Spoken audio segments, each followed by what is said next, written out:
Welcome to the Reloading Podcast here on the Firearms Radio Network, presented by Patriot Patch Company and forpatriots.com. Ray, how you doing? Good. Just traveling for work this week. Yeah, where are you going? I am in South Carolina. Oh, nice. I'll be here all week. The Palmetto State. The Palmetto State. Yeah. There you go. Lovely weather out here, nice and warm, and yeah, just run all over this lovely state. Sweet. Nice. Other than that, that's all that's new with me. How about you, Paul? Not much. Not much. Waiting on some parts to come in. I got a new slide coming for 2011 to so I can run a optic on it. So Nice. So we'll see how that one works.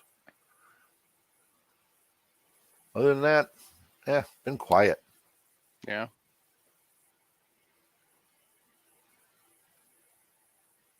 Illinois is going to be having fun though. Why? Oh, they just started their 3-month registration program. Oh, good grief. Yeah, you got them funny black rifles and those standard capacity magazines have been open for registration now. So, yeah, their numbers aren't looking too good though. People are sure. I don't know if they're waiting or what. I don't know. Yeah, they're waiting. Everybody's waiting. It's going to be a last minute thingy that's going to happen there. Yeah, why let them know unless you absolutely have to? Because it's Right. important. Yep. So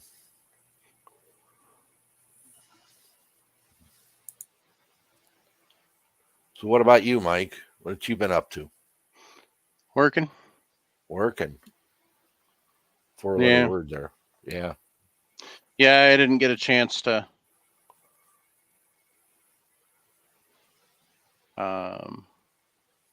do any reloading. So I still got to get the 30 reloaded and 30 reloaded and get out and get it retested. You got, 2 weeks before deer season? Mm-hmm.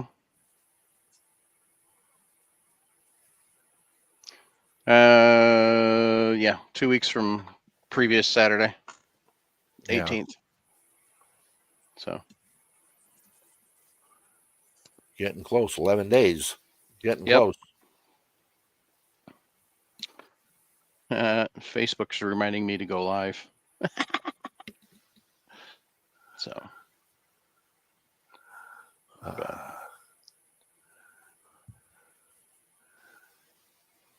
So Nick, what's up? Not a ton.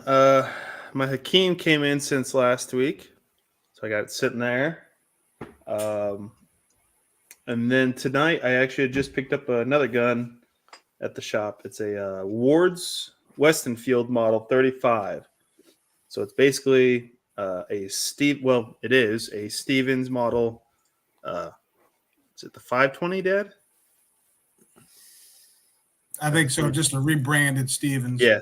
They just rebranded it for Montgomery Ward. So needs a little bit of cleaning up. Other than that, though, it's a fully functional gun from what I can tell, and for $200, I couldn't pass on it. So, Nice. Other than that, just been busy. Have had reenactments last couple weekends. I got one more, and then I'm done for the year. So. Then it's just hitting gun shows until you get some more paraphernalia? Yeah, there's gonna be a lot of coming soon, so that's all I'll say. Paul knows what I mean by that, so Just remember, you got taxes coming up, so you're gonna. oh, I know. I got one big gun show, not this coming weekend, but the following weekend up in Leavenworth, which is about 20 minutes from my house. But after that, that's the last big show here in the KC area for the year. So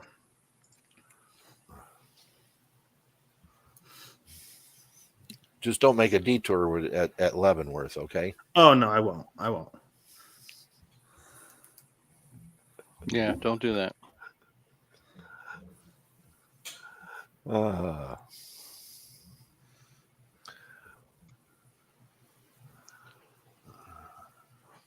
right. So I'm pretty sure that the first part of this is going to go longer than the second part. So we're going to start with the second part of it first, from the description of what we're talking about. How can building your own firearm help you in reloading? Personally building, or Yes, personally building? Oh, personally wow. building. Well, If I'd have thought of this topic earlier, I'd have seen if Sharp could have joined us because he just built a couple of rifles.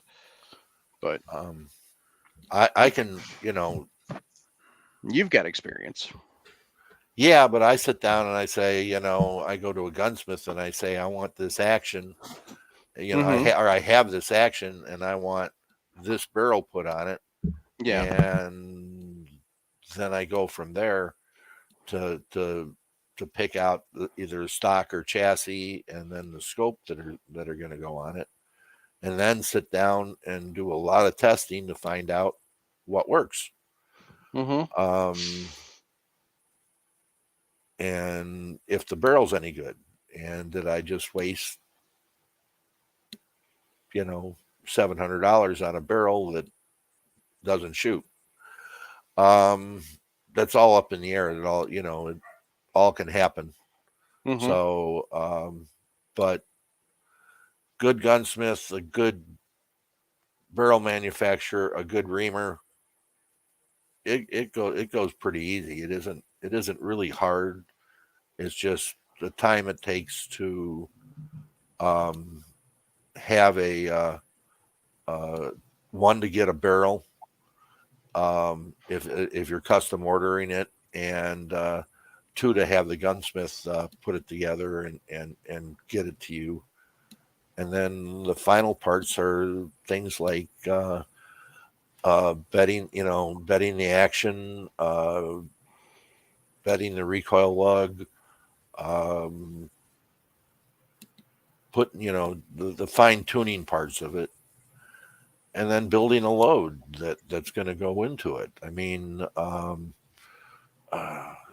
what neck, by the chamber, what neck am I looking at? Am my brass going to be too thick or too thin, or what do I have to do to improve the brass that's going to go into it?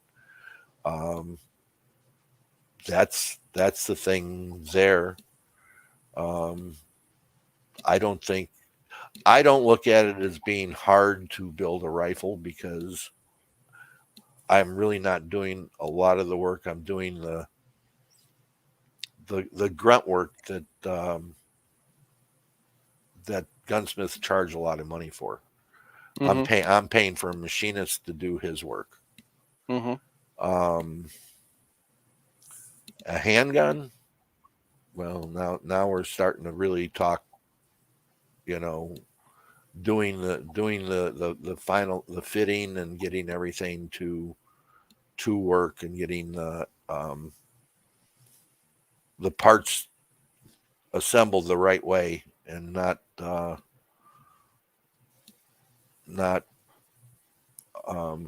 and leaving the tolerances tight enough to make it work, but loose enough that it runs smoothly. So if I take a 1911 and I rattle it and it doesn't rattle, it's pretty good. I'm not familiar a whole lot with Glocks and other guns, but most of those appear to be more drop in when you build them to the point. But yeah, there are going to be times when you're going to have to take files and stones out and fit things to make sure they're in place and working, and it's going to work right and lock up correctly. Pistols, as far as revolvers, go to a pistol smith that works on them. It just there's too much involved with timing and the paw sizes and everything else to somebody to get involved unless they're very good at hand fitting and machining parts like that. But again, you're still going to have to sit down and you're going to have to hand load to find out what works best in the gun, that whatever gun you make. You're not going to sit down and okay, yeah, here I'm going to take, it's a 9mm, so I'm going to take tight group and throw 3.5 grains tight group, 115 grain bullet and a primer on mixed brass and say, yeah, it shoots fine. What's fine? Define your limits in a handgun.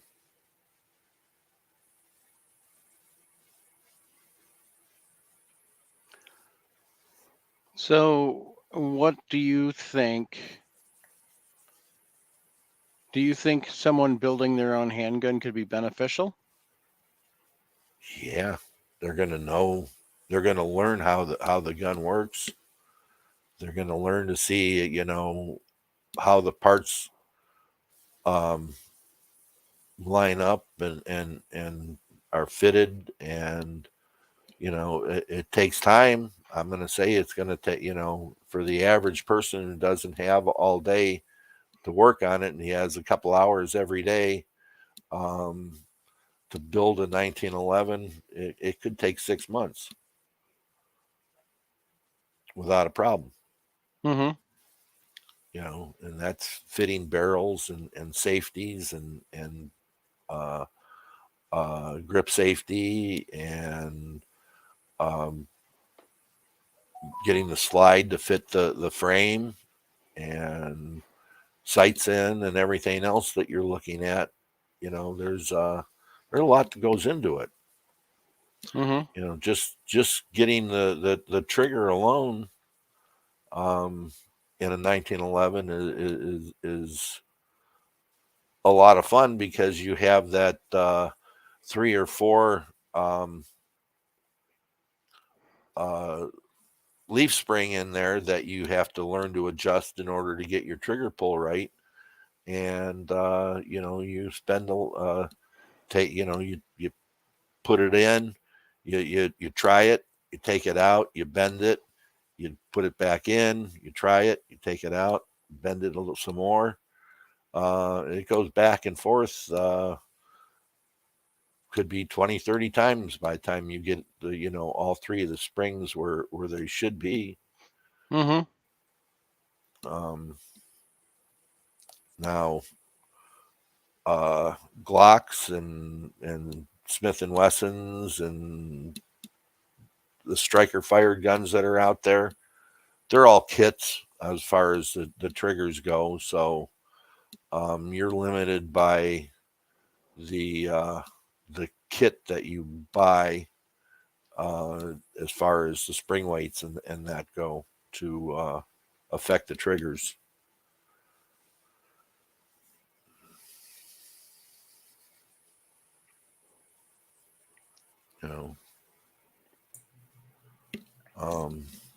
I think when you're building a rifle And if you're doing the chambering or short chambering, you're cutting that, you can really tune in what your headspace is going to be. I mean, if you like a tight headspace, you can really. Well, I think with any good gunsmith, you're going to tell them what the headspace is going to be. right. I mean, most of them are shooting for minimum, or a minimum +1 or a minimum +2. That's what they're looking at. And you're going to sit down and if you're going to rechamber or the gun you have is a short chambered, you got a lot of work to do to run the rod down the barrel, thread on the reamer, and pull the reamer up, and then while it's in a vise, and then gently make maybe a complete full turn, take it out, check it, and you're going back and forth while you're doing this. So yeah, I've done a couple 03s, and that's what I've done. And I mean, you just cut it to right where it drops, and it chambers it, and no more. Yeah. 308 barrels are known for that, for M1As and M1 Grands of being short chambered and having to be fixed.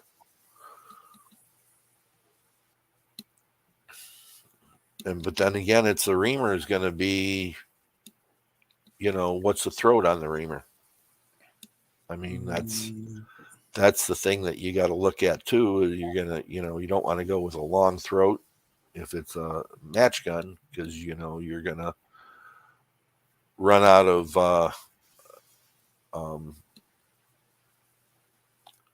rifling as it slowly wears away as you're shooting the gun, if you're shooting the gun enough for that to happen. Right. So, but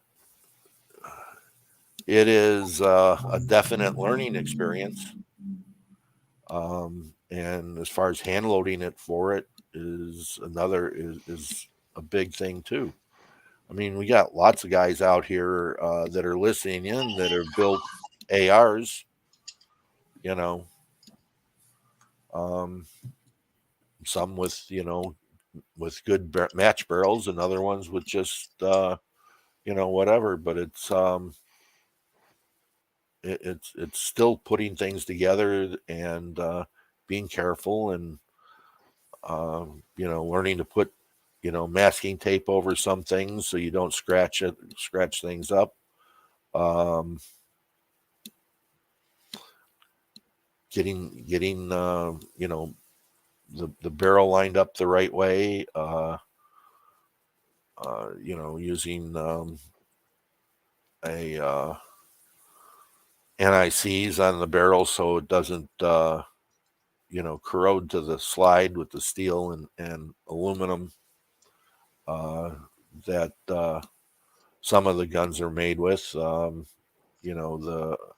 interaction between the two differential metals can sometimes keep it keep it together when you don't want it really to. So different ways to go, but it's always interesting to shoot it and always interesting to reload for it. Mm-hmm.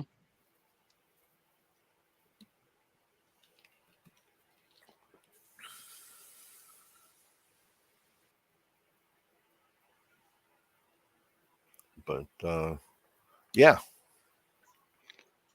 We lost Nick, Red. have you done any milcert playing around? Yeah, it was just between Dad and I. We've built those couple 03s out of drill rifles. So that's, like Paul said, once you get to that certain point, it just falls right in, and those are pretty easy. That's about it really on the milsurp side. There's not a lot really to do. The only things you really can do is rebarrel, and with rebarreling, you're going to get the accuracy out of it. It's just how far do you want to go down that rabbit hole? Yep. Well, Or can you find a barrel? That's been the issue since COVID. There's really only one company making Milsurp rifle barrels, and that's Criterion. And not Criterion, is it Criterion or Centurion? I think it's Criterion.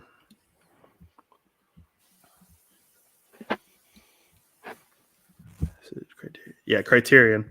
And you're looking at, for like an 03A3, you're looking at $290, which isn't as much as like Paul's been known to spend on barrels, I imagine. And it's just, yes, you're going to see accuracy improvements. But it's still a military surplus rifle that it's not like a precision match gun that people have built. And it's how accurate truly do you need a military surplus rifle? I look at it. So how about the handguns, the pistols, 45s, and that kind of stuff? I know you get them that are. Oh yeah, I see them all the time. Like, well, the shop I picked this up tonight, they had probably 4 original U.S. property marked Colts that people have customized and put brand new barrels in, and it's something that people did in the 80s, but you saw it all the time, especially for USPSA and Steel Challenge, and that's what they started with because they were cheap back then, and or cheaper, or not cheap, but there's really not many companies doing barrels for surplus pistols, but 1911s, you really have to take a lot to do a surplus 1911 to really accurize it, because more than likely it's more than just your barrels being shot at. Your frame's already worn, your guide rod, all that all equals into it, but your barrel is the first thing everybody tries. Usually that's not always going to be your main answer. And same thing with other milsurps. Look at, for instance, the M1 Grand. I've been thinking about rebarreling my M1 Grand for a while. How much truly more accurate is going to get? Yes, I'm going to notice more accuracy, but it's my guess, or all that other stuff just adds up as like, how much true accuracy am I going to see with just rebarreling? There's all those other factors that come into it, just like a precision bolt match gun or AR or everything else. So, well, AR, you got a lot more liberty with it because of the limit that you have, because it's a gas gun, and it's basically a direct impingement gas gun, whereas your M1 Grand is and the M14, M1A, they're a short recoil, a short Piston. Yes, I'm sorry, sir. A short piston gas gun where the piston moves and it drives everything back. But you got the op rod with both of those. You're sitting there, getting those squared up and lined up. You got with M1A, you have all the gas block and everything else all TIG welded and everything together. Sugar group block up in your stock, and that's And the biggest 2 things, especially for going back to the M1 Grand, that's your 2 first things. If you wanted to accurize or tighten up your groups on a Grand, if you have a barrel that's already shut out, of course, rebarrel it, and then check your op rod, because a lot of times those op rods need to be re-welded because they're sloppy. And is that guy still doing it, Dad? Do you know? What's that? The guy that we sent mine off to get done. Yeah, I believe so. Ohio Machine, I think. Yeah. Well, what they do is they re-weld it. New plug on the end. Yep, a new plug on the end. It glides better and runs better. But after that, I don't think you're gonna. And then you agree, Dad? You got the trigger, right? Yeah. You got to sit down and you got to hog out some of the wood, and then come in there and glass bed it, and the action up, because if the action is moving, even because the trigger is loose, Mm-hmm. you're stuck. I mean, Yeah. I got And another thing, like for instance, the trigger, because a lot of times your trigger is also your most important part on a precision gun. Not every milsurp rifle is going to be able to have a precision match trigger. And there again, depending what So- match you're going to shoot in, you're limited what you can do. Exactly. Yeah. They just started allowing Geisley triggers in ARs at the CMP matches, and there's only certain ones. It's like a certain break poundage that you can use. And, you can put a Geisley trigger into a CMP gun. Okay. yeah, I knew there was. I couldn't remember. There But was you have to have speculations on a it. 4.5 pound trigger. Yeah. Okay. Yep. Can't They even go have one that's specifically for CMP, I think now. Yep. So yeah, but it's their national match trigger, and you run that, and it's a 2-stage trigger, and it comes in at like 2.5 pounds and then breaks at 2 pounds. Mhm. And they actually have a hook and actual 4.5 pounds of weight that they put on when they check the trigger. hmm So and don't quote. I don't know of a like, for instance, Samuel Grant. I don't know of a true match trigger for the Grand that I know of no. that I've ever been able to find. And same with Springs. M1 carbine. I don't know. Does Criterion make an M1 carbine barrel? Oh yeah. Yes. Yes. Okay, I haven't looked. I don't look at carbines because those are a whole nother animal. Just it's. I don't look at milsurps for precision accuracy. I look at them for going out, enjoying them, shooting them. Yeah, you got you got the national matches with the M1 carbine. Mhm. Okay. You have that. You have the old timers match, which is your M1 Grands and your O3s and that. They have an M1A match now. So there's that. The only way you're going to get a good trigger on the M1 Grand and I think if anything, replace the springs on your trigger pack. That might be the only thing you could do.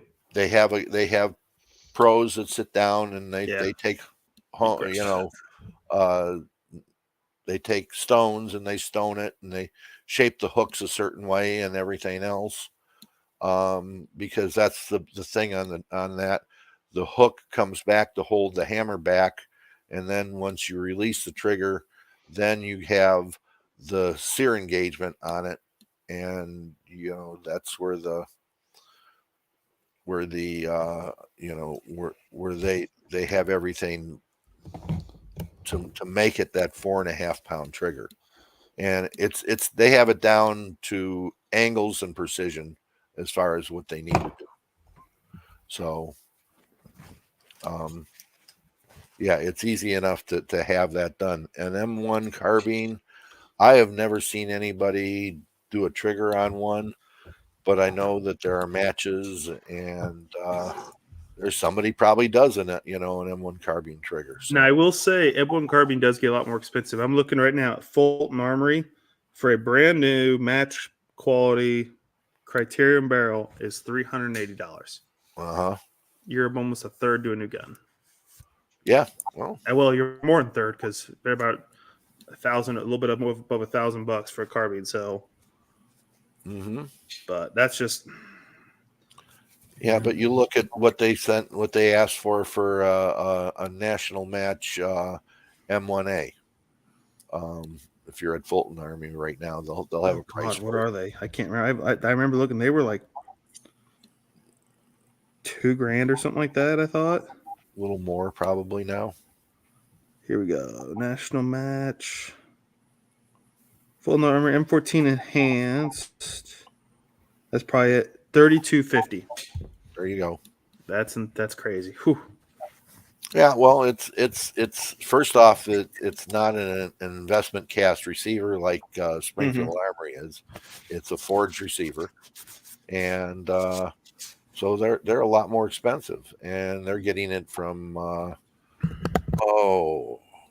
James River. James River, or it's that. What's that? Bola. Bola is the other one. Yeah, Bola is a cheaper way to build it. James River is the one that's still forging, M1A receivers. Bola, I'm not sure if they started out forging, but I'm not sure if they continued on. But James River, you can get a 14 receiver with two sets of lugs on it, one in the front and one in the back. Where normally on an M1A you only have front lugs on it. So the lugs guys are where the trigger group goes in and hooks into the receiver of the and the barreled action, and it pulls it together so it locks everything up. Hold that up, Nick. That's your M1 Grand. Yeah, that's my You M1 don't Grand. have- Yeah, you'll have 2 on that one. Mm-hmm.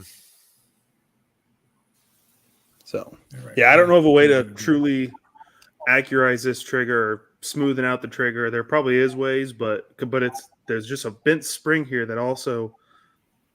Well, no, that doesn't go to that. No, it's just Yeah, you got I don't know coil. the way to. If you look on the back of it, Mhm. there's a hook. You see the hooks on the back. Yep. Okay. That's what does that. And then when on the front of it, there'll be where there is the surfaces between the trigger itself and where the hammer is. Okay, and that's the front part of the sear. And now those are the two. There's 2 angles to each one of them, and that's what what they do to make it. Yeah, you can just see how there's really no way that I know that you could accurize that or smoothen that out. There is. They do it. They do it.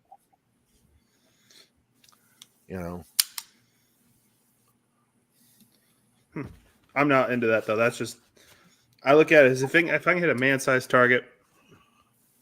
That's all I care about. That's what this rifle was designed for. If I can beat military qualification spec on these, that's what I look at.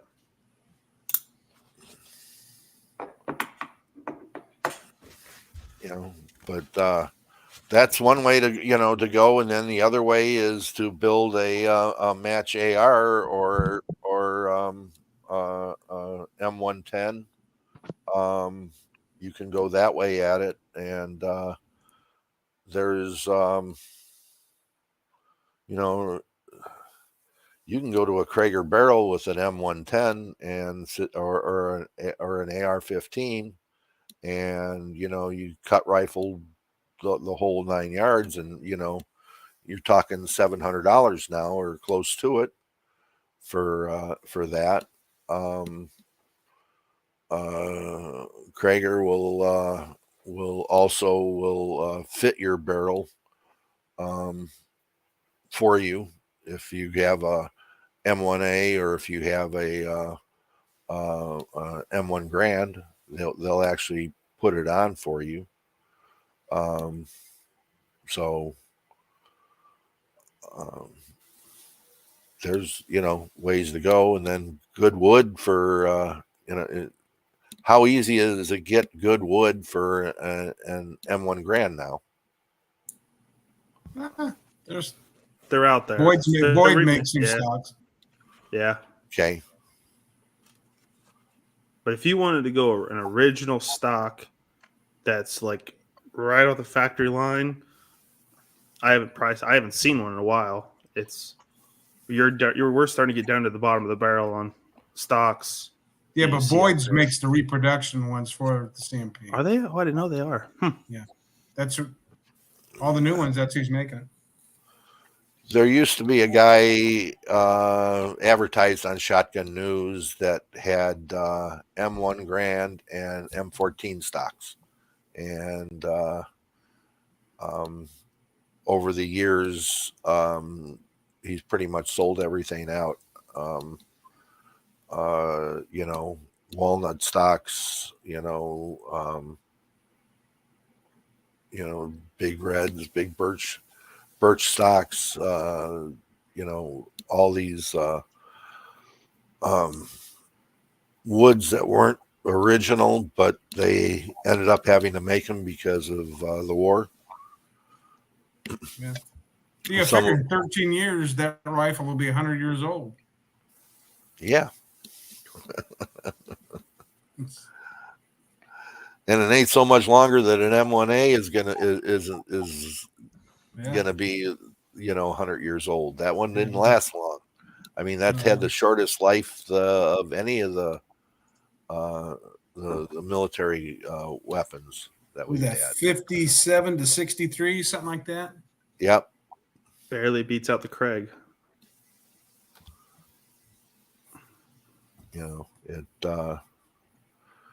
They were trying to get rid of it in 63 with McNamara. Yeah. He wanted, the Air Force came up with the original AR-15 and semi-automatic only, and they went with it because they couldn't get their troops to shoot an M14 well. And the Navy kept their 14s till what, 2000 Yeah. Well, they're still using them on Navy ships. Actually, a lot of people Yeah. don't know.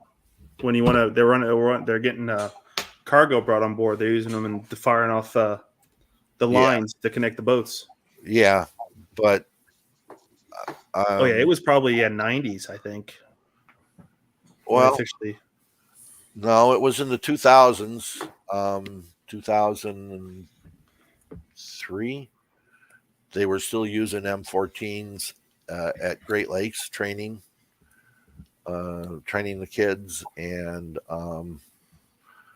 but when my daughter got on the boat, she got an HK 416 to go do interdictions. So in the Gulf.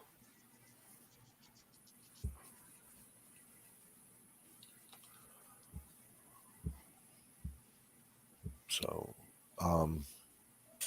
yeah, building them.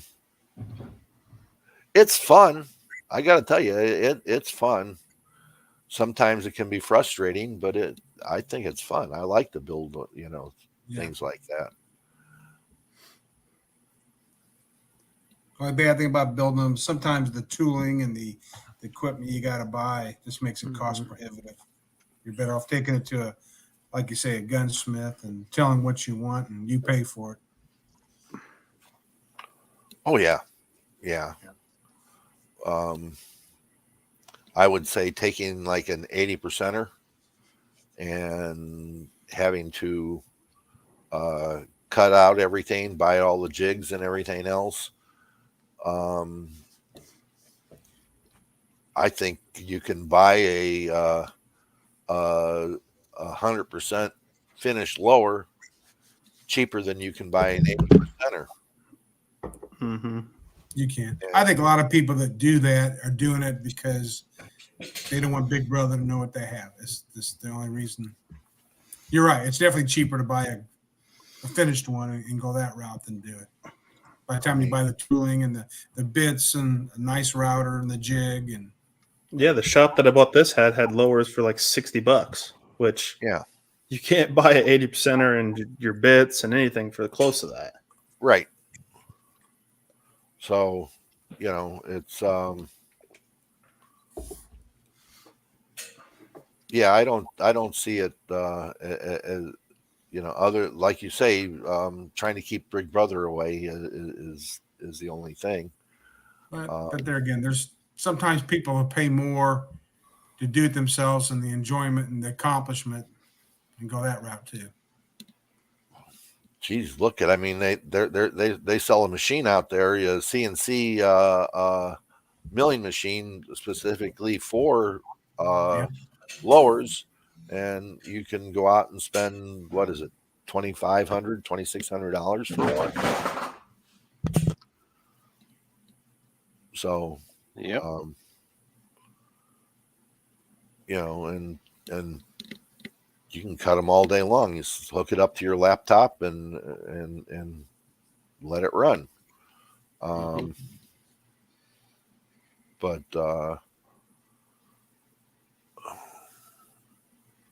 it still comes down to the barrel and the action being aligned properly, and that to make a gun shoot right.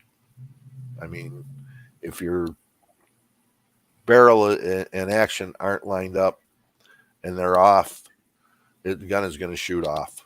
I mean, it's just the way it is. Hmm.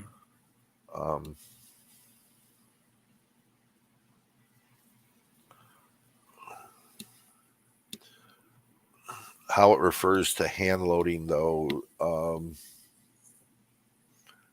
it's just another adventure. I look at it. If you get a new milsurp gun, you're out there to enjoy it. You have to hand load to get it to where you're where you can make ammunition for it. Mm-hmm. That's like one of my guns right now. There's not a company on the market that makes factory ammo for it. So I have to truly handle it. If I have to convert brass, either cast the bullet or I can use factory bullets, but nobody sells the ammo that I can just go buy off the shelf. So that's where I find the whole enjoyment. I know my dad agrees with me on that. That's where the true enjoyment it is. It is. Mm-hmm. It's people look at me and I hand load 38 Super Comp. Well, I hand load 38 Super Comp because I don't want to be bothered by the rim and locking up a magazine when that rim slides over the other rim on it, because it's a semi-rimless case. So, but there's nobody out there that really manufactures it. So, yeah, I got to wait till Starline makes the brass. Hornady used to make the brass for it. They don't anymore, but now it's Starline only.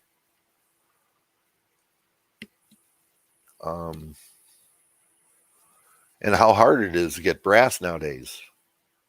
I mean, for the rarer calibers, especially. I'm in the same boat with you, Paul. Starline, Mm-hmm. my 9mm Steyr. Starline's the only company that's making the brass, and they say to be determined back order. Yeah. How long is that going to be? 6 months? 3 years? We don't know.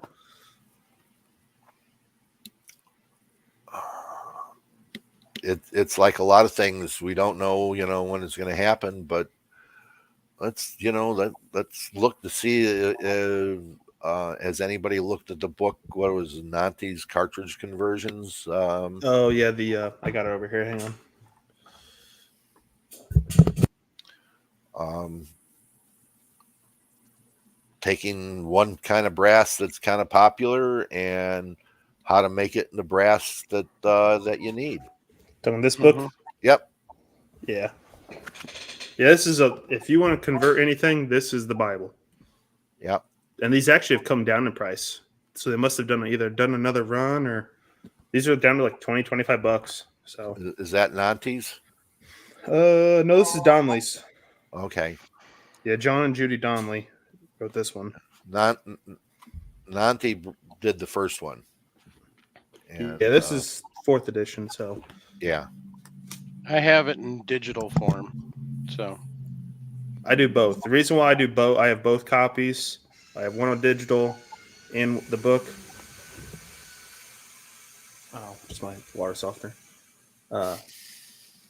The digital is nice because if I'm at a gun show or something that I'm seeing a gun that I don't know the caliber of, I can pull up the digital copy to see, okay, by chance, how easy is this to form the brass?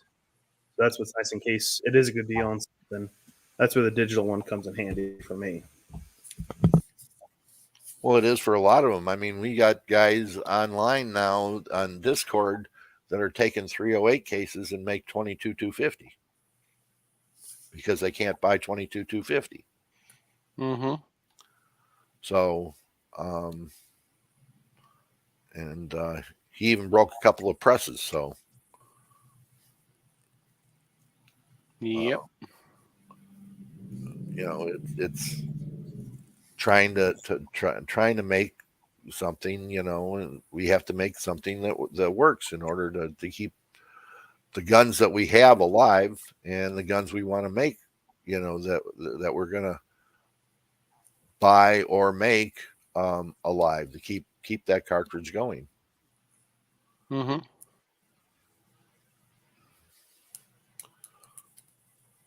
So there's lots of interesting ways to make different cartridges, out of that book. Most people would have a heck of a lot of fun making different cartridges, even for ones that exist that they can get without a problem. You can turn around and make a cartridge that that could be rare and have something to do. Yeah. Probably the only thing that limiting Nick from making a lot of the cartridges he'd like to, someone wants you to turn down the neck or cut the groove. And You're without a exactly million thinking what I'm layers of thinking in my stuff. head. That's like right now, 9mm Steyr. In the book, it's saying take 38 ACP and I have to turn the rim. That's the hard part on a lot of the cartridges I'm wanting to load, is finding a way to turn a rim. Fortunately, this could probably be easy to do because 38 ACP is 0.405 rim diameter. This is once you turn down to 0.381, which isn't a terrible amount. It can be done with standard drill press, stuff like that, but it's just, do I want to take that time to screw it up? And so, well, I mean, for that, you could go to Amazon and you can get one of their small hobby lathes. I mean, they're only $200 or $300, okay, and you can make a collet. You could have a collet for it. Drop the cartridge case in. You have it where you make 2 turns on the crank and it cuts it what you need. You're done. Okay. The same thing with putting a groove into it. You can do the same thing on those small lathes to make a cartridge. I mean, it isn't it. They're in a reasonable price range when you could do it. yeah. Nick Considering Clifford Zach wants to know the name of that book again. Can you? So this is called the Handloader's Manual of Cartridge Conversions. It's a little outdated, but it's a good place to start for most cartridges. So, and then how it works is, let's go, for instance. Well, the guy wanted to know 308 to 338 Federal. Let's go to 338 Federal because 338 Federal. So they have it split up by standard and by metric. Yeah, because I've never heard of that one. So 338.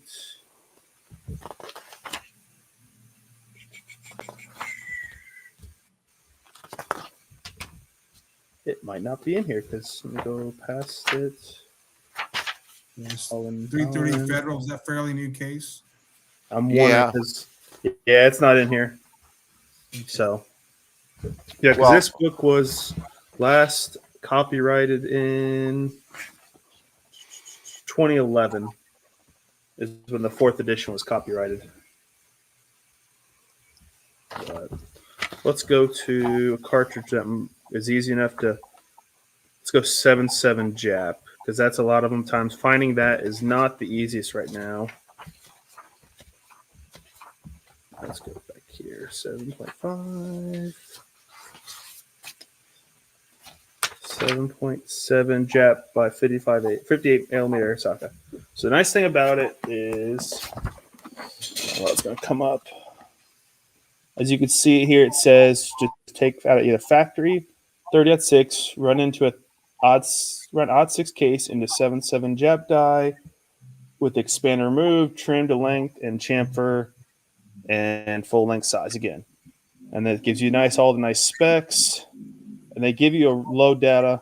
I don't always trust that load data, but then they give you your bullet diameter and some other information, which is nice. So, but it's a good book. I enjoy it. Also, the nice part is if you do somehow either come up with your own cartridge or like for instance, the 308 to 338 Federal, you can add your own cartridge in here. So if you find your own way, you can actually make a note for your future if you have to make your own cases. So plus you could always do your own drawing. But no, it's a good book to have around. So I'm in it probably 2 to 3 times a week, if not my hardback or on my phone. If I'm sitting at work, a lot of times I'm on my phone doing it. So, Should be working at work. well, I'm at lunch most times when I'm doing that. So, Yeah, but the things they don't tell you, it's common to reload, and especially if you're doing cartridge conversion. They don't tell you to always to anneal your case first, makes it easy. yeah. Then once Yeah. you go through all those steps, a lot of times they don't tell you to fire form it. Yeah, this is not your beginner's book. This is Well, sort of, well, it can be. I say you're not this a is beginner class- if you're converting cases. That's true. You are right on that. Mhm. Yeah, you're really stepping into a whole new ballgame with case conversion. But as far as the 338 out of a 308 case, it's not that hard if you get a couple of mandrels. Or what was that mandrel die that you had from Lyman? Oh yeah, just get Lyman M die. Lyman M die. Yeah, you just find a 338 Lyman M die. Probably will do exactly what you need. You might That's want to about step it. it. Yeah, I would anneal it and then run it through M die. Soften that up and then you should be able to run it. And then run it through your 338 die, because it's the same cartridge. All it is necked up. Mm-hmm. So Which makes sense. yeah. So you have no problem with that. But just, an M die or mandrels, if you want, you can get mandrels that'll bump it to 8 millimeter and then bump it up again, and get you where you can fit the expander plug through your 338 die and go from there. But an M die is probably what you're looking for mostly from Lyman. And they're not terribly expensive. They're $40-$50 at most. I was fortunate if I got the ones I got for $10, $12, $15. So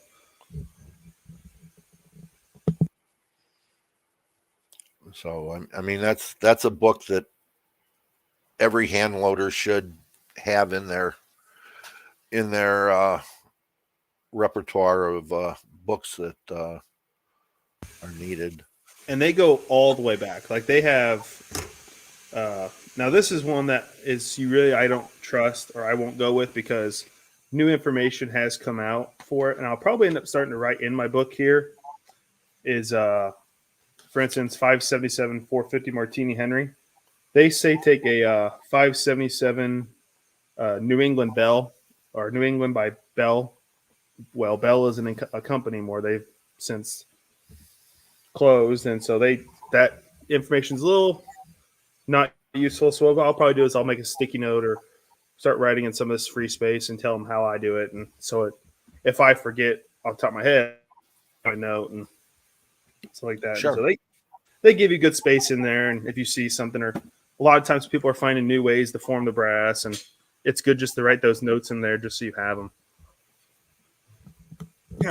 I probably bought more books on guns, reloading, reference material more in the last year than I bought firearms, because books aren't getting any cheaper, and especially if they're out of print, they're going up in price.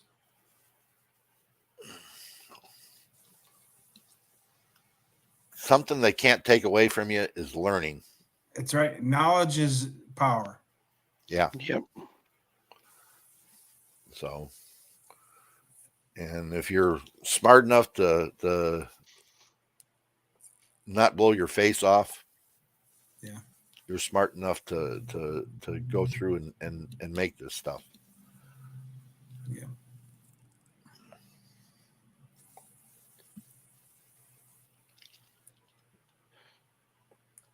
All right.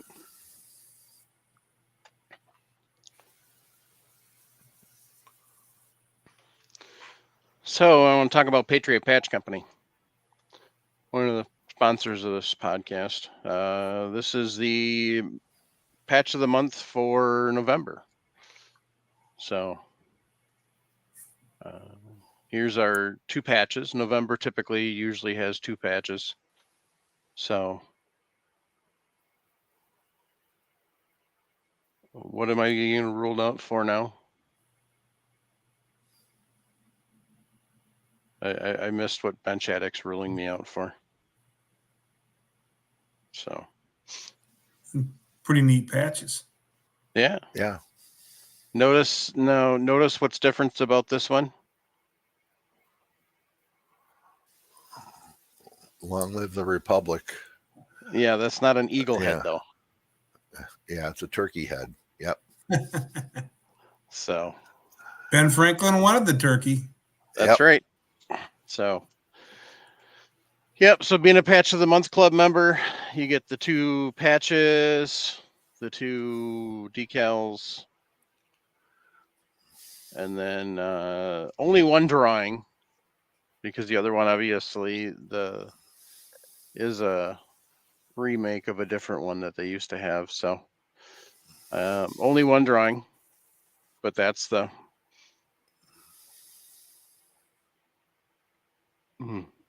excuse me. That's the patches of the month. Make sure you swing over, check them out. They've got all sorts of sweet stuff going on. Usually got some sales going on and stuff. They make some patch walls and stuff. So, but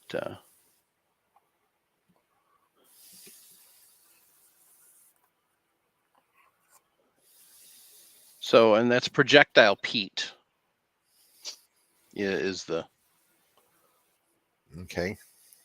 so that's Projectile Pete. But so yeah, swing over there, check them out.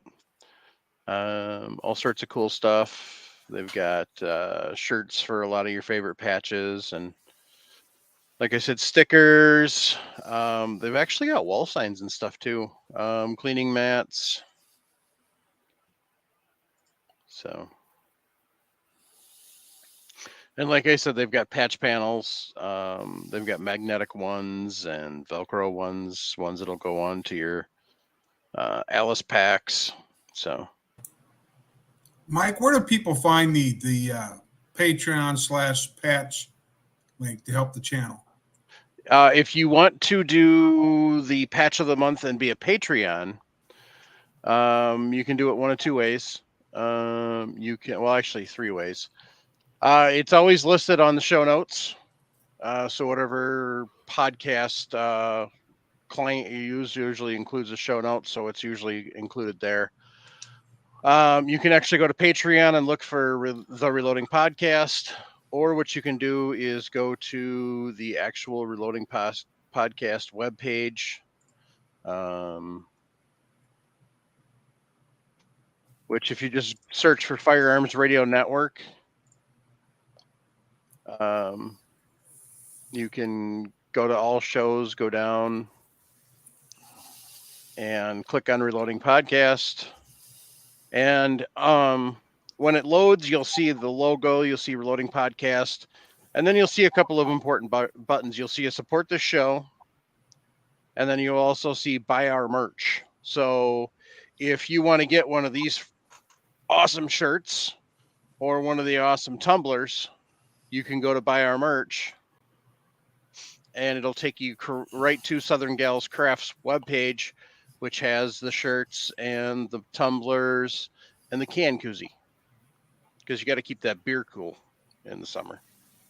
So, so you can go and check that out. The shirt comes 3 different colors. It's gray, white, and olive drab. There's 2 options for the shirt. The one is just the plain logo on the front. The other one has the logo on the front and then anatomy of a pew on the back. I didn't come up with the anatomy of a pew, but I probably could have. So the primer is the bang button. The brass is a metal holdy thing.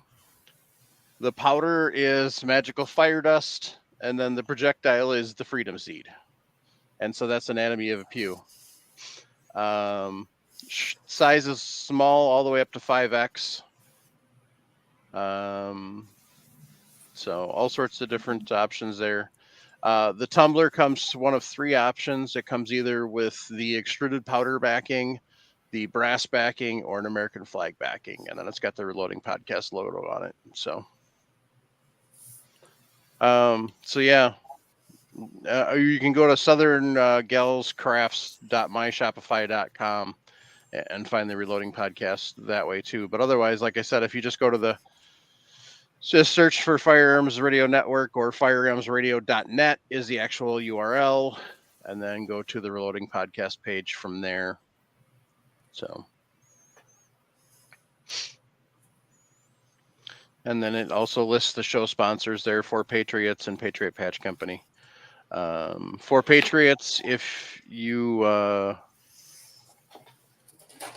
For Patriots, the other sponsor, we'll talk about them in a little bit. So,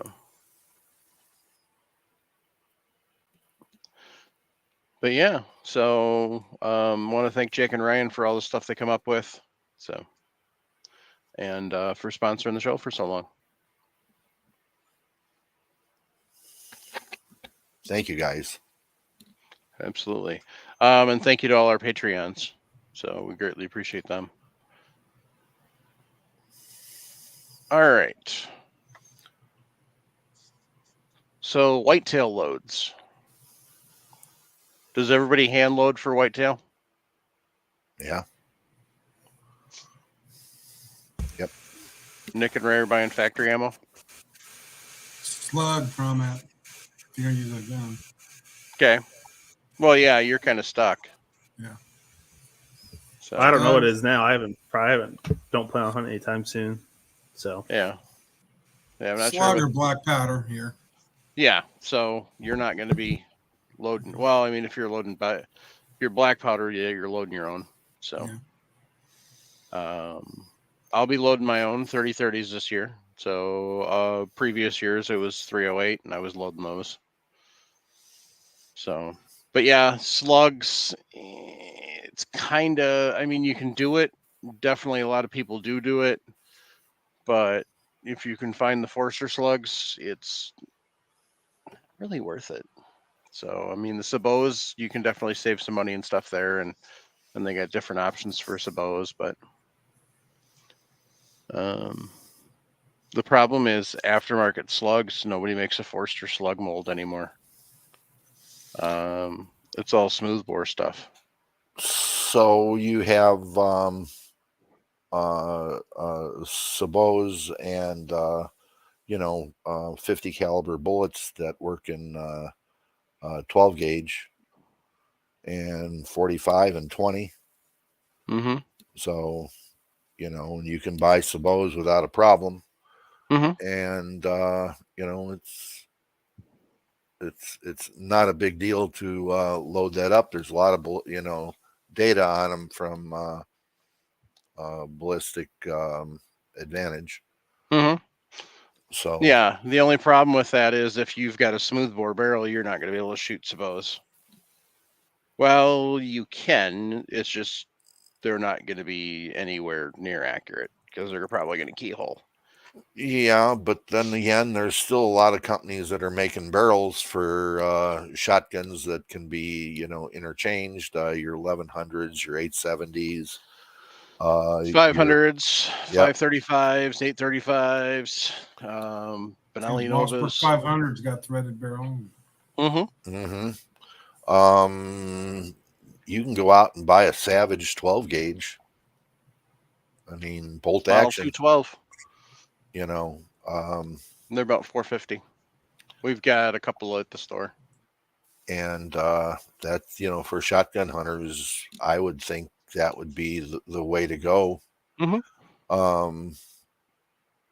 But I've been loading 6mm, 308, 30-06, 7mm Remington mag for deer. So 7 Rem mag for deer. Sure. What are you shooting muleys with that? Well, no, I've shot some whitetails with it too. I suppose. Get out in the bean fields and it's a long shot all the way across them. I suppose So, from that standpoint. yeah. I did have a guy come in the other day, and he was asking about a 300 Win Mag for whitetail, and I'm like, honest opinion, 300 Win Mag's kind of overkill. It's still used a lot. There are certain circumstances where it might be beneficial, but for the most part in Wisconsin, it's kind of overkill. So, but In Missouri, there were quite a few pastures and bean fields where the 7 mag came in handy. And there were other places where the 308, because it was 150 yards was the max, was fine. mhm. My daughter took her biggest deer with a 6mm, okay, Yeah, with a hand load, 100 grain Sierra bowtail soft point, nice. and it didn't move what 20 yards before it just piled right up. So, you know, What's the velocity on that? Well, that baby's got to be moving. on that 100 grain and the 6mm rim, Yeah. about 2,900 feet per second, and it moves. Yeah, it's a good deer killer. Mhm. Um, Well, I've said for a long time 243 Winchester is probably the perfect whitetail round. yeah, The problem is, um, the problem with them is people want that deer to instantly drop, it doesn't happen. and not usually. I Doesn't mean, happen. I mean, if you get lucky and you do. Now, I was debating this with a friend of mine the other day at work, and we were talking about it, and we were both plenty of examples where you literally vaporize the heart, and the thing still runs for a while. But he said he's had a few instances where he's double lunged them, and they drop. I watched a guy shoot a small doe, Mm-hmm. okay, with a 270 and with a 130 grain bullet at 35 yards. Okay, he was in the same blind as I was, and it went bang, and the thing just looked back and forth at him, and there was blood coming everywhere, but it was just a little thing, and it just turned around and started to run, and ended up having to put a 308 bullet into it before it stopped. He was shooting a Ruger #1, just so you know. Yeah. So follow-up shots are very difficult. Right. But you never know with deer. You just, and then again, I hit a deer once and with a 6mm, and it the legs just went out of it, and that was it. And I found the bullet would miss the spine, but miss the spine only by about 2.5 inches, and that was enough to disrupt everything, and it was dead there. Mm-hmm. So, but most of the time, a deer is going to run. A deer Mm-hmm. is going to go, 10, 20, 30 yards without a problem. But then again, sometimes they're just, they're dead right there. Mm-hmm. So there was Havoc and I were having an argument about going out and shooting a Cape Buffalo with a 270. And That I was an told him, interesting conversation. I was sitting there going, no, you don't want to shoot a Cape Buffalo with a 270. It's just not a wise move health wise. they're mean for a reason. So yeah, it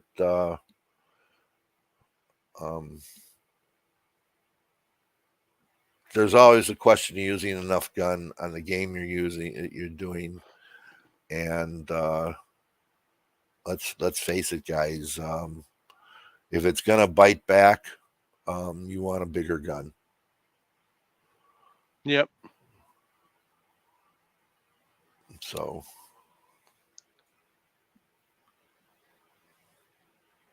Yeah, it was definitely an interesting conversation you guys were having in Discord the other day. So, but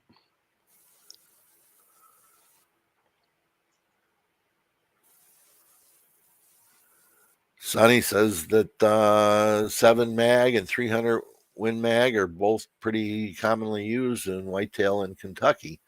They're both dense woods and large fields, so it works pretty well.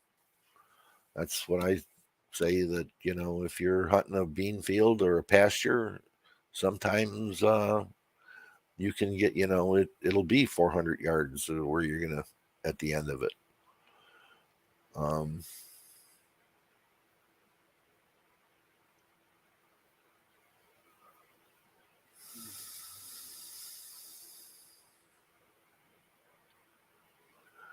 Mitch Kearns is saying 6.5 Creed with 129 or 140 grain Hornady interlocks with H40 350. Okay. sounds like a good option. Yeah. So, but that brings up a point of making sure your loads have the correct bullet construction. Yes. What's probably the worst bullet you can choose to load for hunting whitetail? Military bullet, full metal jacket. Yep. What's second? A varmint bullet. What's third?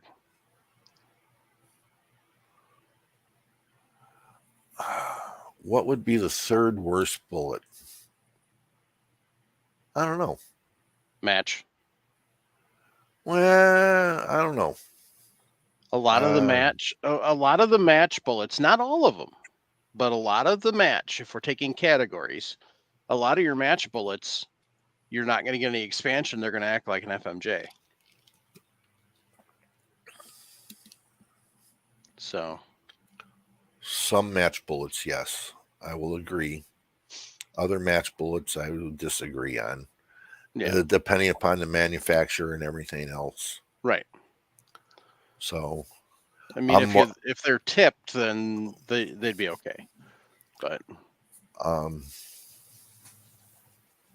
I've shot a few whitetails with 308 with 155 grain Match King bullet, and they didn't go anywhere. I mean, normal 5, 10, 15 yards. That was it.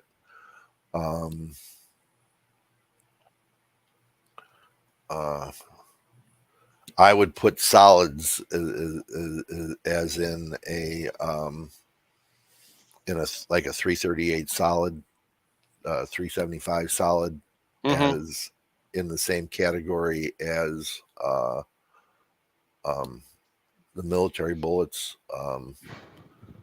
They have more frontal area, and they're going to do better than a military bullet will, but it's going to be one hole in, one hole out, and if he's hiding behind the tree, you're going to do pretty good. But and then if he's in front of the tree and you go and you hit him, you'll see the blood on the back end. Yep. So yeah, varmint bullets number 2, military full metal jackets number 1.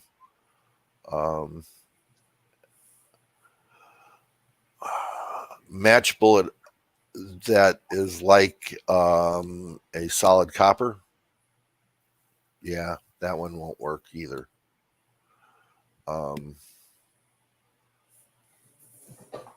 I got a question. What percentage of hunters do you think actually reload for hunting? I think it'd have to be fairly small. 10%. 10%. Because I think the vast majority of hunters probably find a round that works for them. They get the accuracy they want, and they don't venture far from that. You're finding more and more hunters are hand loading nowadays. They're doing it because they can't get the ammunition that they want. But yeah, that 30-06 for about a year and a half was unobtainium. Yeah. So if you had brass, you could hand load for it and you could shoot it.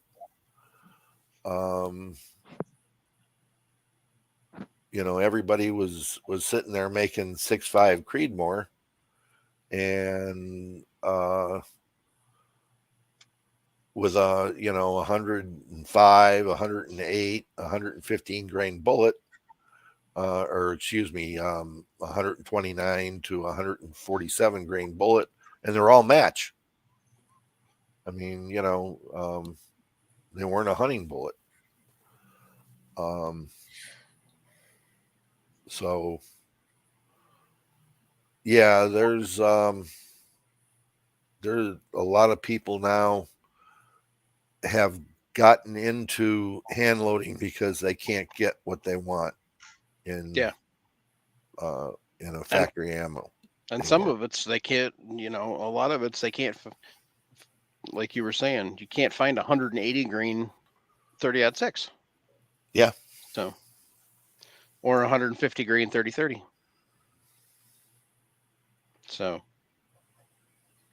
and even if you do find it, you're probably paying upwards of $50 a box of 20.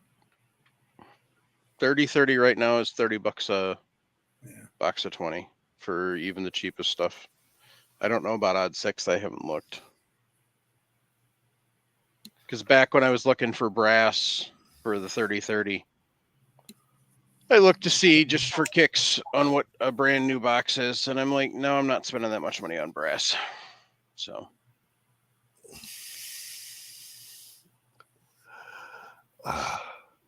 nope. I look at it as we used to buy brass, and we thought nothing of spending $35 100. Okay. Mm-hmm.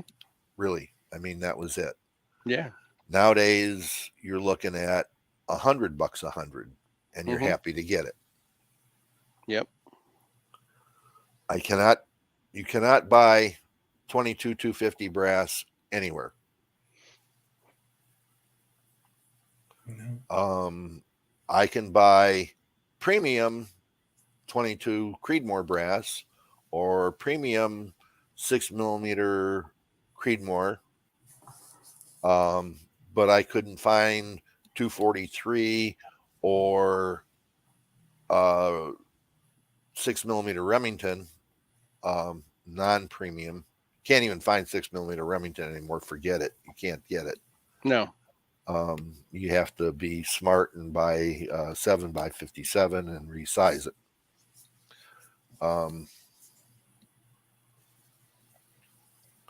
Because all that is just a stroke. It's the same damn cartridge. It's just been renamed. Mm-hmm. But yeah, that's where you're at. 243. Oh, you can buy a box of ammo someplace and take it out, and you can shoot it and hand load it.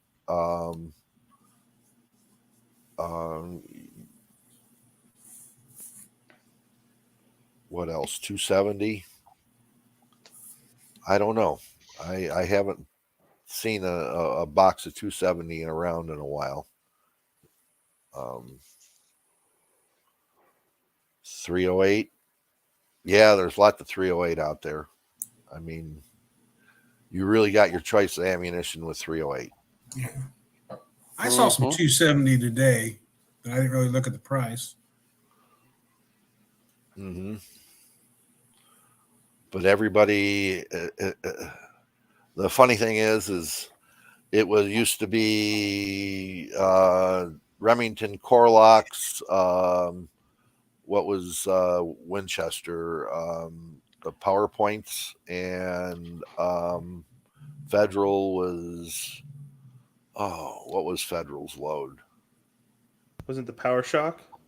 Power Shock, yeah. You know, And then Horty had the American Whitetail line, and right. Now everybody has got a special load for whitetail. You got the Fusion line from Federal. You got this and that, and the black box of whitetail loads. Yeah, it reduce the number of what you're manufacturing, so we can get some brass that we can use, and it makes it better for us. But everybody wants to make 6 different varieties of 308 or 243 or 6 Creed, and that's every manufacturer, and you multiply that times 3 or 4, and you got 24 different deer loads for 6.5 Creedmoor, and do the same thing for 308, and then the same thing for 243, and that means that all the other cartridges that are out there that people want aren't getting serviced. So we have to hand load. Mm-hmm.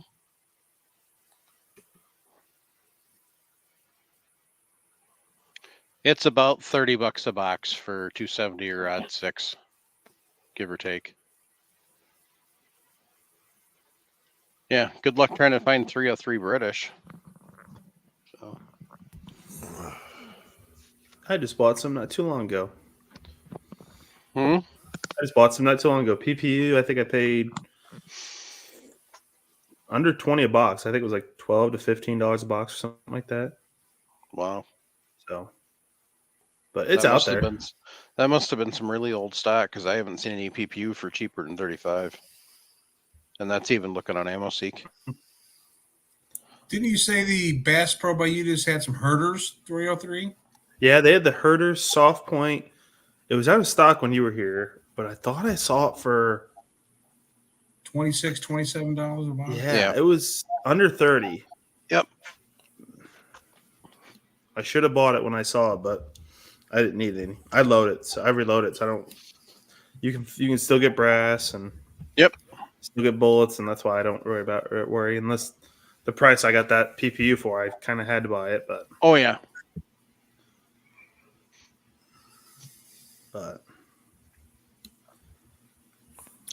Who makes that Herders brass? Does anybody know? Winchester. Winchester? Mm-hmm. Didn't Winchester buy the name out, Herders? Mm-hmm. Yeah. By the way, by the end of 2025, all of the Cabela's stores will be officially rebranded as Bass Pros. will they keep the Cabela's website going, or are they going to shut that down? I imagine they're probably going to shut that down. Okay. So Yeah, I'm assuming they'll still continue doing the gun libraries, right, at all the former Cabela stores? yeah. Okay. Yeah, because that's one of the things they added at the Bass Pros. And once they figured out that when you have the gun libraries that are actually run right, that they're making profit. Yeah. Mm-hmm. So. Yep. Yeah. Yeah. I know the one here is making some good money because the turnover rate's pretty good. Mm-hmm. So. Yeah, and what they offer is really, really, really low sometimes. And a couple things we looked at this past week, Nick, really weren't too badly priced. No, we thought about one or two of them. We seriously considered it. Yeah, I mean, you get your hits and misses. Milsurp's skyrocketed for a while. I'm trying at mine anyway. I'm trying to get them to quit paying so much. for mill serps because they're, inflating the value. 1100s were going for obscene prices for a while. 870s were going for obscene prices for a while, and they're all starting to creep back down. So, What are you guys, about 70% of what your retail is going to be? Is that what you pay for a used gun? 65. 65. Yeah. So less because Shields was 75. I know the local shop is 70, and it sounds like Cabela's Bass Pro is 60. Or It should be 65. 65. So yeah, they're all right in that same 10-15% range. So Because 65 is what corporate dictates. You get some that are running a little different. and which makes So- sense that why he couldn't take much off that one because there wasn't much room to wiggle with. No. So I thought long and hard about that. That's a lot of money. So I'm going to pass and wait another day. what were you looking at? It was a K31/42. It's the Swiss K31 with the factory scope. Nice. But it was right at a little bit above market value, but I don't think it was issued. But I said Not I'll a pass. ding, not a scratch. Bluing was 100%. It was nice, but it was a lot of money. Re-arsenaled, maybe? No, No, I wouldn't. I don't think so. It was. I don't. Okay. I didn't see where because a lot of times with the re-arsenal, you can see in the bluing where it's been re-arsenaled. Mhm. This I didn't see any of that. And on the finger grips on your stock were completely crisp around where this doesn't even look like it's been handled. Yeah. There again, that gun never would have been in combat, so it's Yeah. Well, and they only made how many of them, Dad? Total. less than 2,000. Well, right around the 2,000 mark. Mm-hmm. So Slight update on the Southern Gals Crafts Reloading podcast merchandise. We're adding a hoodie. Oh, So, nice. It should be live by the end of the week at the latest. I don't know what the price is yet. So, but yeah, we're adding a hoodie. tell them the other one, Dad, that we thought about, but it's even higher. They had a Yugoslavian MG42 and semi-automatic there Mm-hmm. with a couple mounts. It was up there in price, but when you get the piece and everything out, it wasn't overpriced by a whole awful lot. Yeah. But how often do you have a need for that? It would look cool sitting in the basement. Uh-huh. Then you get a Class 7 SOT and you get the conversion kit to full auto, and away you go. Oh boy, I can afford that. Full auto 8mm. That's why you buy the 308 barrel. It's a little cheaper. You'd still go broke. You still would. You're right. We go from about $1.75 around down to maybe $1.25 around. Still,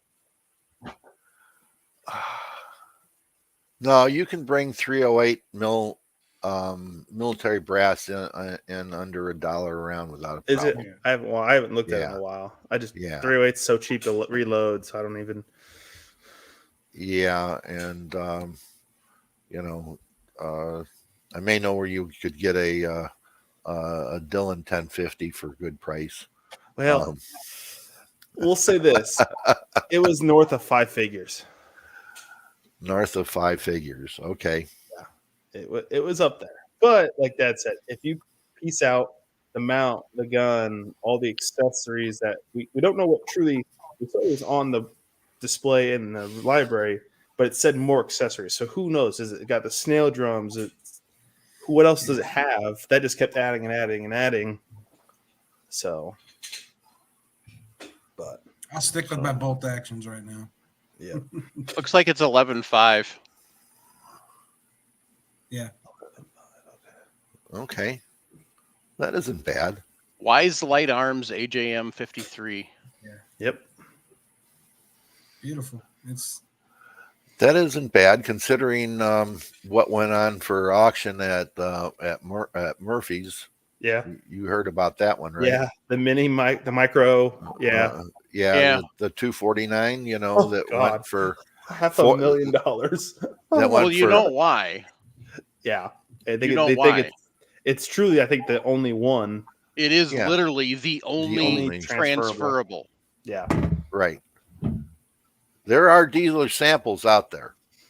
But they're not Okay. transferable. Yeah. Well, a dealer's sample is transferable to another dealer, Right. Yeah. you know. But this But is this fully, one was fully transferable. this Right. is pre-Hughes amendment. So yeah, this is anybody, as long as you pass a background check, Right. you're But good. 488 plus the 20% buyer's I think it was premium. like 565. Yeah. Yeah. I just watched that before coming on. Did you see that So- video, Dad, from Ian? No. Yeah, he just What gun posted was it? It was M249. yeah, 249. So Nick, that MG42 Mhm. comes with 2 tripods, sight illumination battery, and light untested, cleaning kit, manual, and wooden box.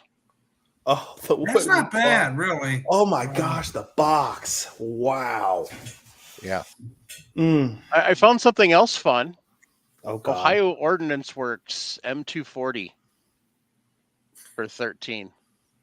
That's not bad, really, because I think Who's they're got getting that? Kansas City. Where at? I don't know.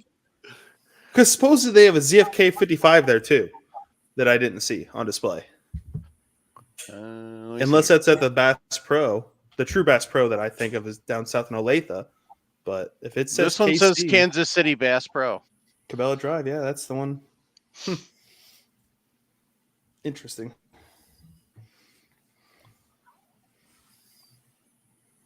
No, so you're That's why you worried. go to Battlefield Vegas, pay your fee, play with it for a little bit, and put it away. And Exactly.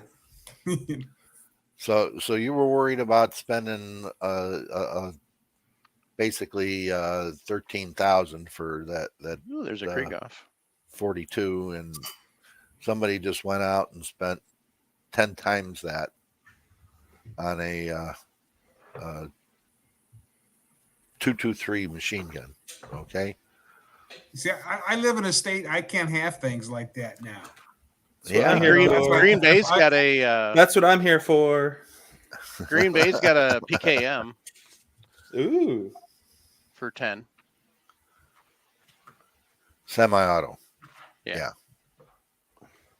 God, there's a lot of those KDX trimmers out there still. We sold ours. That's why we got the 249 we have. I will say this: if anybody's never had a chance to shoot a MG42 or 30 or MG38, or even hear one in person, it is phenomenal. That is, even especially on the reenacting side, you hear that it sends chills. I'll say that. Well, Even though around you the know middle. even though you know if they're shooting blanks or shooting gas, it still sends chills. Verde, Nevada has a 1919 in 308 Uh-oh. Don't let Dad hear that. for 7,500. That's a reasonable price for a belt-fed 1919. I passed one Right. up for $3,000. What, 7-8 years ago, Nick? And didn't Yeah, buy it? tripod, No. everything. Yeah. Yeah, this has got the tripod. I'm working on getting details for him for a BAR, so Just made, just across the border from us in Ohio. Ohio Ohio ordinance. Yep. Yeah. I don't know. But that's a new gun. See, that don't. That's why. Yeah. But there's not- still what, 10, 11? Mhm. Oh no, they're only about 8,900 when you see them inflated. That's inflated price on them. I think Yeah. MSRP's right about 7.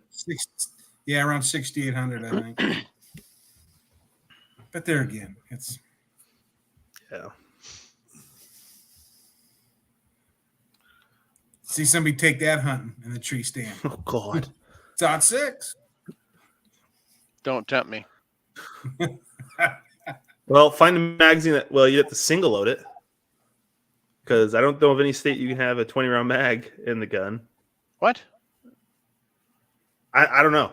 I don't. Wisconsin, you can, because I've Okay. taken my AR out hunting 4 times There we go. with my 30s.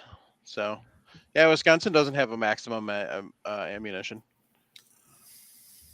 Not for deer, no. They used to. Actually, they're not. They are now working on passing airgun permission. They used to have a 5-round limit in Yeah, I know. there,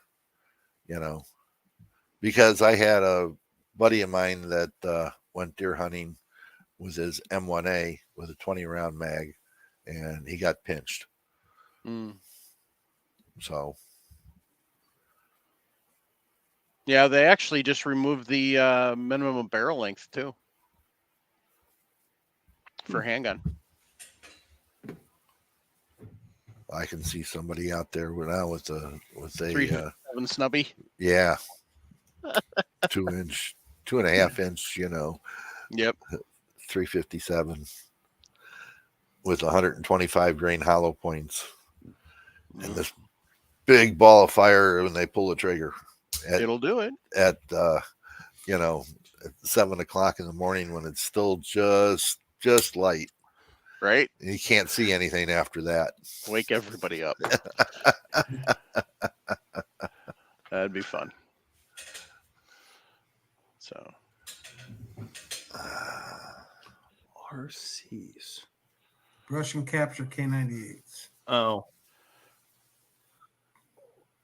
I just got a GI bring back. nah, they were really K98s really have only started skyrocketing in probably the last 5-6 years. Yeah. There for the longest time they were under $600. yeah. And the Russians were 300. So Yeah, the K98s have climbed. The Garands. I can't believe what Cabela's here is asking for Garands. Oh, Yep. jeez. $2,500 for a post-war rebuild. It's like, jeez. Yep. Hmm. We've got a post-war rebuild with a scope mount for 1,800, or with a scope on it for $1,800. Is it a D? I don't know. Huh. So if that's a D for 1,800 Or a C. or a C, even a C, that'd be a heck of a deal, C's really. It depends. Is the scope the right scope? Yeah. Oh no, it's an aftermarket scope. I'm pretty sure. Yeah, that's Yeah, because that M84 scopes are worth about $1,200 or more.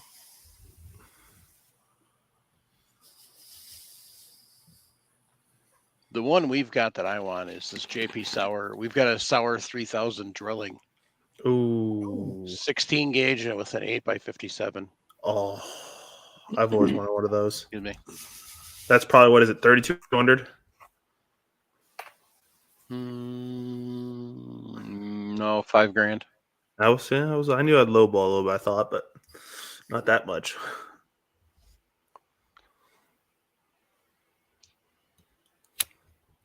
Trying to see if we have that on the website.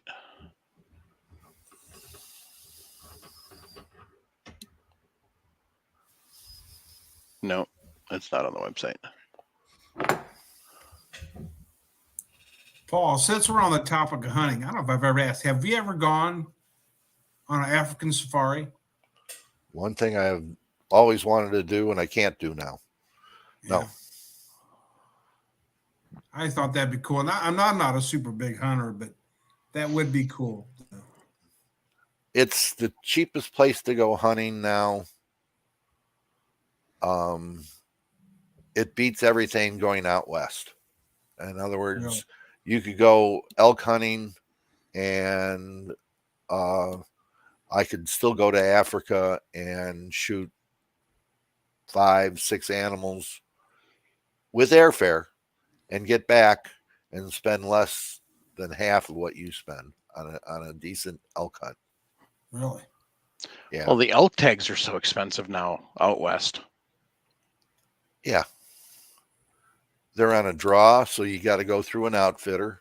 You go through an outfitter, and they're about anywhere between $12,000 to $16,000 for a trophy. Okay, Yeah. and I can get into Africa, in South Africa, for the hunt itself for less than $5,000, and with airfare you can catch deals. $600 each way round, so $1,200 round trip. And there's going to be taxes, gratuity that you're going to have to pay, but still the same thing, with an elk hunt. So, yeah, it's it is it's cheaper, and I'll tell you this: if you want to hunt something like Cape Buffalo and something, or leopard or lion, Africa is still cheaper than trying to go hunt a bear, a brown bear, or a Kodiak bear in Alaska. Guarantee you the price of an Alaskan brown bear hunt is going to run you anywhere from 20 to 35,000 nowadays.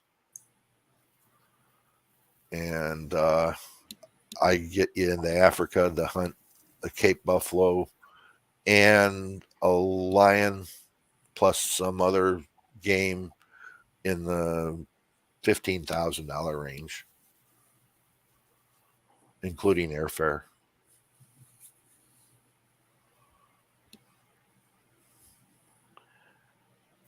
Now, how does that So work this with the? How's that work sable- with the meat? What? Do you give the meat to like the local villages, and you just bring Yeah. Okay. Yeah. They prep the hides for you and the skulls and everything else, and then they will ship them to whatever taxidermy you go with their taxidermist that they have, because they've got a deal cooked with them Right. to get everything, and everything will get done and then shipped to you. And it's going to take a year and a half after you shoot it to get it, but I don't know a taxidermist in the States that takes less than a year. Right. I often wonder. We got a guy at our church that he's gone over there several times, and I often wondered how he can afford to do that. But if it's that much more cheaper to go over there than it is to go here in the States. Mm-hmm. Yeah. Didn't know that. Yeah.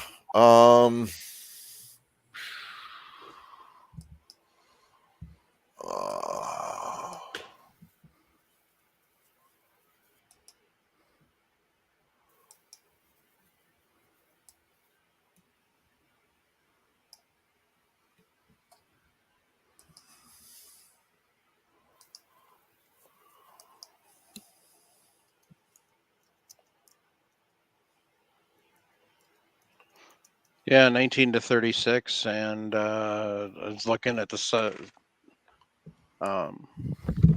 African stuff, and it was 4 to 10 depending on species. Yeah. So,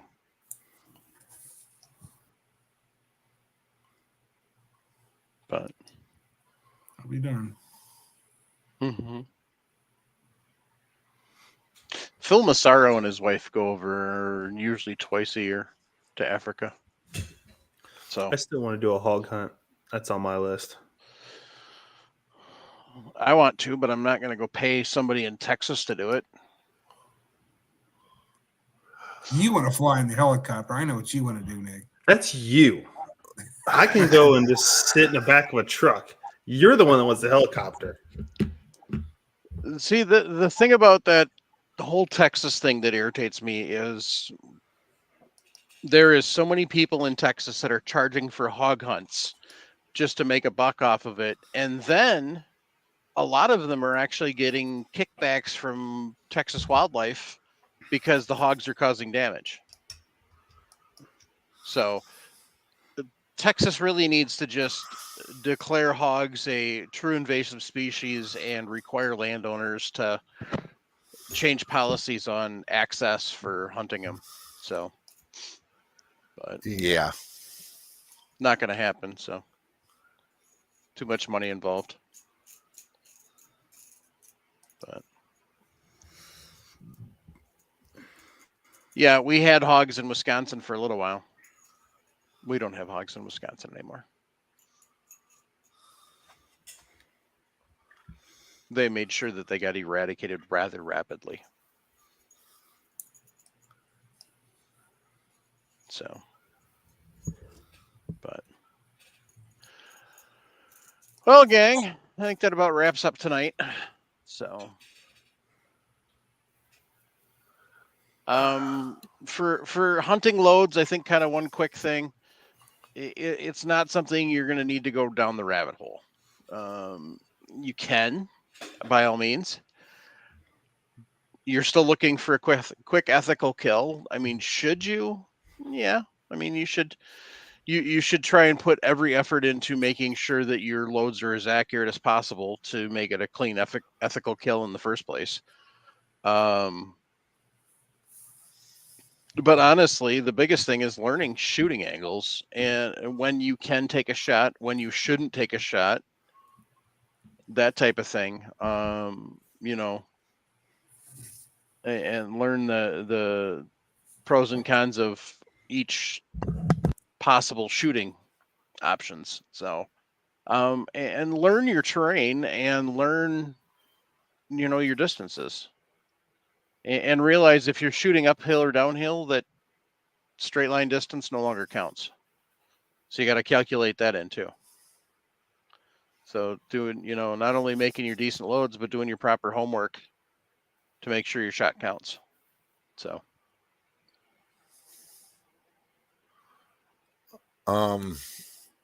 Ray,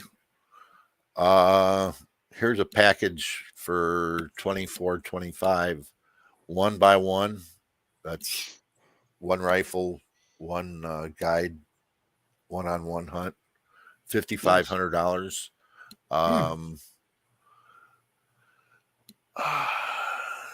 7 days and 8 nights. All food, beverages, laundry, professional hunter, tracker, and safari vehicle, one-on-one. Airport transportation from Johannesburg, and you have greater kudu, gemsbuck, blueback, black wildebeest, butcher's zebra or red hartebeest, impala or blessed buck, common springbuck, and a warthog. Wow. Definitely cheaper. And you don't even have to bring a gun. You can rent a gun for $100 plus whatever the ammo cost is. That's not a bad deal. No. So, not a bad deal at all. So, Clifford Zach said, happy 248th birthday to the Marines. Salute. Yep. So, this is the point in time where you want to avoid all Marines because they probably will be inebriated. Most of them I know get smashed on this day. So, we are recording this on Tuesday, November 7th. So it's not going to make it out in time for Veterans Day, but I do want to say happy Veterans Day to all. Thank you for your service. And I want to talk about 4patriots.com quick. So 4patriots.com has quite a bit of a broad example. I don't even know what the heck I was trying to say. A broad expanse of products and product types. So they've got everything from little solar cell phone backups to their Patriot Power generators, emergency food. They've got a all-in-one emergency car kit. They've got an emergency go tote. So the car kit is they've got a jump starter, 3 days of food and drinking water, fix a flat jump, 45-piece first aid kit, bunch of emergency food, different manuals to go with it. So they're come on, computer. Their emergency go tote. So basically, it's a sealed tote, kind of like a to-go bag. It's got food, water. It's got a couple of the cell phone, solar banks. It's got a solar emergency radio, solar lantern, first aid kit, emergency blankets, 3 days of survival food and water, and a freedom flame lighter. So, kind Yeah, of plan for things. with winter coming up, not a bad idea to keep in the car. Exactly. You can get those emergency blankets anywhere. I mean, Cabela's, Bass Pro, Walmart, Target. I don't know about Target, but pretty much anybody that sells camping stuff has those emergency blankets. Get a few. It may save your life. So, Well, what really is good for you is to keep one of their those small little sleeping bags that they have with the foil inside and yeah. that, because Yeah, if you can find one of those, it's even better. Yeah. So,